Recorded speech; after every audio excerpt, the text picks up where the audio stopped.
Hey everyone, it's actually Jeb Bush, and welcome back to yet another episode of SoRare Steals. As always, we're going to pick a team from the NBA, take a look at their roster, and see what player cards stand out as possibly undervalued. Whether we think they're undervalued because of a potential injury that could happen over the course of the season, a trade, them stepping up and taking a bigger role on a team or whatever else. It's a long season and there's a lot of opportunities. So we want to make sure we're prepared for them before they occur. Now, before we jump into the video, if you enjoy fantasy basketball or DFS, but you don't have an NBA SoRare account, you can actually click on the link right here or in the description below. That is my affiliate link, which gives you 20 free common cards that you can use for the free common contests. And if you enjoy those common competitions and want to get involved in the limited competitions, buy the players you want, kind of control your lineup a little more and win some cooler, better prizes, then you'll definitely want to use my link to create an account because when you buy 5 limited moments on the live auction marketplace, you'll get a sixth one airdrop to you for free, but only if you use my link. Finally, if you can make sure to quickly click that like button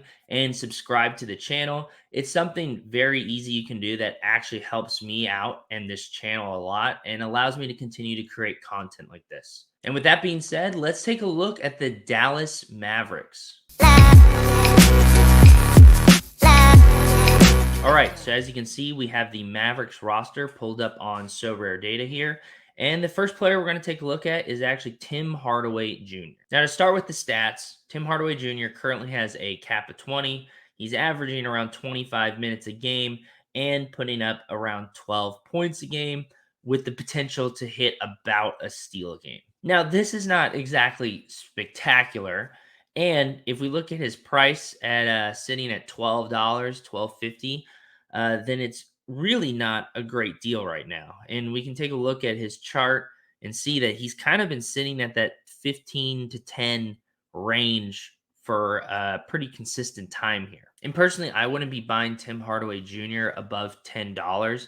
And I think there are better steals overall in the marketplace than Mr. Hardaway. However, I think the one caveat and the reason he makes my list for the Mavericks is because Tim Hardaway Jr.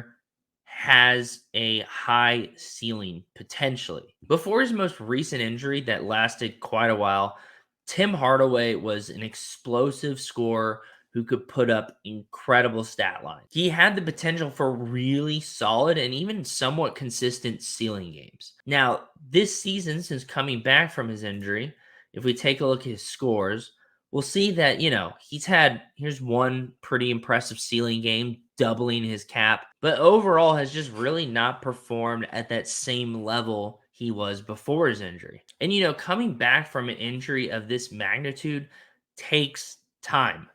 And it's going to take Tim Hardaway a while before he maybe feels comfortable and really feels like he can go 110% on the court.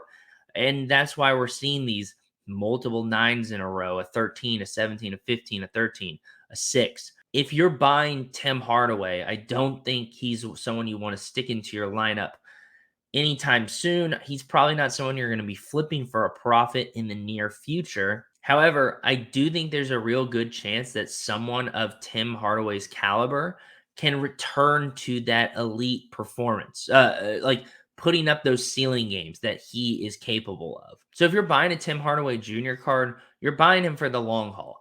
You're buying him for that post All-Star game, like when the games really start to matter and he's got a lot more games and conditioning under his belt. That's when you're hoping Tim Hardaway starts to really perform at another level, a level that we've seen him perform at in the past. So as a result, I don't think Tim Hardaway is a player that you got to rush out and buy right now. I think under $10 is a much better deal. Maybe he can even get him at 5 if he continues to be very just more or less mediocre, putting up a lot of lower scores as opposed to any sort of ceiling games. So I would say he's worth stashing. He's a player that I'm going to be watching and might pick up for the right price for a later on flip or play into my lineup. But yeah, I think Tim Hardaway is a player that's definitely worth keeping your eye on. Now, the next player on my list is Mr. Dorian Finney-Smith. DFS here has a cap of 18. He's averaging under 10 points per game, which is not good. He's averaging less than 5 rebounds, not great, under an assist. And the one bright spot, I guess, is he's almost averaging a steal per game and averaging a block one every other game. So once again, DFS is someone that I do not think you need to rush out and buy immediately. He's sitting at about the same price as Tim Hardaway Jr. that we just looked at. And if we look at his graph, we'll see that only recently did he break that $10 mark. He was down at the $5 mark for quite a while. And we can go ahead and take a look at his scores. And I believe it's because he had this ceiling game right here. And if I remember correctly, I was going to say, I remember this because of DraftKings, where he put up 7 threes. And this is why he belongs on your watch list. This is why when he was $5, he's probably worth scooping up, because Dorian Finney-Smith can go unconscious from 3. And when you're playing on a team with Luka, if you have the hot hand, you will get the ball and you will get open shots because he's going to bring that entire defense to collapse in the paint with him. So Dorian Finney-Smith, I think, is a great pickup for the long term. And I see him somewhat similar to Tim Hardaway Jr., where I think he's kind of having a slow start to the season. As we can see, this is really the first big game he's had this season. This was back from last season. But if we look at last season, we can see a lot more consistently in the green here. 46, 42, 38, 25, 32, another 40. And if we look at the beginning of this season, we can see a lot of yellow, which is definitely not what you want from Dorian Finney-Smith. But yeah, as the season goes on, I really expect DFS to step up his game and start scoring a lot more consistently. I would think this point per game would be a lot higher by the time we get to the All-Star break. Maybe gets a little more blocks and steals as a cherry on top, but I think we see a higher points per game and rebounds per game from him. You know, when he's playing 32 minutes a game with the talent that DFS has, I feel like it's only a matter of time before he's putting up valuable stats for SoRare. And there's going to be that perfect opportunity window where DFS starts getting really hot and his cap is going to be low like this. And he's going to be a hot commodity for like 1 or 2 weeks at least, where he is projecting much, much better than his cap. So as a result, I think DFS is a really great player to pick up for the duration of the season, where you will have some opportunities to fit him to your lineups. You'll have some great opportunities to flip him. I would just hopefully wait until you can get him at least below $10, if not closer to $5. Because as we pointed out here, like he was sitting at like $5, $6 for quite a while here. So this is definitely doable. All right. And the last player on my list is once again similar to the other two in the sense that he's had a slow start to the season, but I think he will heat up and put up some valuable points in SoRare in the future. And that is Reggie Bullock. Now, if you're sensing a theme here, all 3 of these players are players who not only had a slow start, but are key like spot up scorers and get opportunities because of Luka's high usage. So when you're picking up these players or any other players on the Mavs, I think it's important to have that caveat that Luka is really going to be the one who gives and the one who takes. He has the ball a lot. He scores on his own a lot. But at the same time, he creates a lot of space and opportunity for these players as well. As we can see, he's averaging only 26 minutes per game, which, we might see a little bump in that as the season goes along. His cap is 13, which is atrocious, but also good for us because it shows how poorly he started off his season. He's averaging 3 and 3, which is just atrocious. I would love to see where these numbers rank in terms of Reggie Bullock's like career starts. Is this like one of his worst and slowest starts he's ever had? It's not pretty right now, but that creates opportunity. And unfortunately, we can see he was going for like under $2 early November. Like, he was on the absolute floor. And now he's still going under 10. This auction here had him selling for under 8.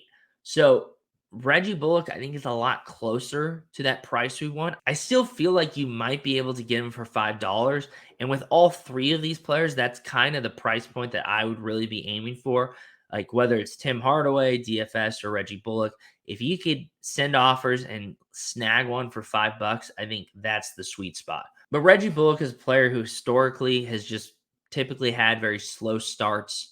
Just like DFS, he's someone who can shoot a lot of threes and hit a lot of threes at a high volume, which is very valuable because you'll get those ceiling games that we saw with DFS. And if we take a look at Reggie Bullock's score, I think the difference here, if we look at the chart overall, is he hasn't really had a ceiling game. If 27 is your best game, that's not good. But we can see from last season where he was just consistently hitting over 30 here, that's for someone that has a 13 cap.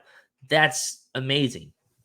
So once again, just like DFS, I do think we're going to see Reggie Bullock kind of pick things up, get more into the swing of things, and start putting up better numbers. I just don't see him doing this poorly for the entire season.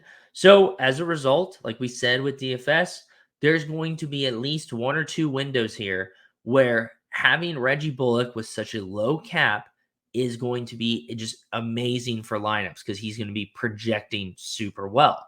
And as a result, you can sell him for a high profit or play him in an optimal lineup with such a low cap that's just a gift from God. So I think all three of these players have a lot of similarities in terms of SoRare. And the biggest one is that if you are buying any of these guys, whether it's DFS, Tim Hardaway, or Reggie Bullock, you are buying them for the long haul. You are probably not going to get a quick flip. You're probably not even going to be able to play them in any lineups that you want to do well. I think between Luka just having this historic season and insane usage rate, and these guys kind of starting off slow, and maybe it's because they're not getting up as many shots as they usually do, so it's taking them longer to get into the swing of things and really contribute to wins. But I do think there's a window for all these players where they are going to be a great play and we're going to see the price reflect that. So I think all three of these guys are pretty solid buys. If you can get them definitely below $10, and if you're willing to stash them on your bench / training teams for the foreseeable future. So yeah, I think that's it. Those are the three steals we have for the Dallas Mavericks. Thank you for taking the time to check out this video. If you do not have a SoRare account, make sure to use the link below in order to create one. Also, make sure to hit that like button, hit that subscribe button, and go ahead and leave a comment. Let me know if you think I made the right picks. Did I miss anyone? Did I overvalue anyone? Did I assess anything wrong? It'd be great to hear from you and discuss it in the comments below. Thanks again for checking out this video. Make sure to check out the other videos in this series that I've posted. We're going through every single NBA team and picking out SoRare Steals. So we just finished the Mavericks, and the next team on the list is the Denver Nuggets. So I'm excited to talk about them and take a look at that roster, and I'll see you guys next time. Please clap.